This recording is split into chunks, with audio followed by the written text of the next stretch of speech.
first time bibisita at magko-concert dito sa Pilipinas ang kababayan nating si Jessica Sanchez, ama kaanak ng tinuturing na world idol. Excited na sa pagdating niya.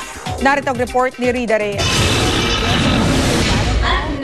Kumalat ang balitang uuwi raw sa bansa ang Pinay-Mexican-American Idol second runner-up na si Jessica Sanchez. Magsa-solo concert daw ang dalagita ngayong Oktubre, di lamang sa Maynila, kundi sa hometown ng kanyang ina sa Bataan. Pero wala raw ito ang katotohanan.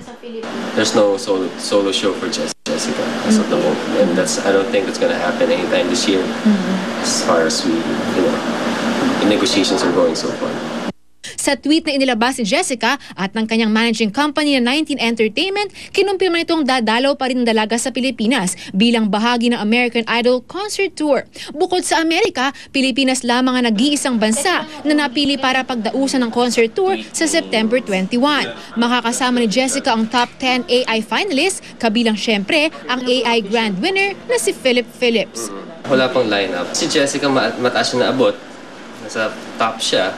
So usually ang AI naman, like last year, yung top ang parang bibigyan ng prominence sa show. So I'm sure yung mga fans si Jessica matutuwa kasi marami siyang gaganaping eksena.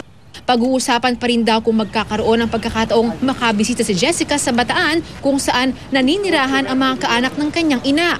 Wala namang pagsidlan ng tuwa ang kanyang mga kamag-anak nang mabalitaang uuwi rito ang dalaga. Mas lalo raw silang na-excite nang malamang hindi lamang si Jessica, kundi maging ang ina nito at dalawang kapatid na lalaki ang kabilang sa mga papasyal sa bansa sa Oktubre. Siyempre, masaya dahil at least makakauwi na si Jessica at paano makakapagpasalamat siya sa mga sumuporta sa kanyang mga Pilipino. At least, hindi ko lang malaman kung gano'n siya magtatagal dito. Rida Reyes, Nakatutok, 24 Oras.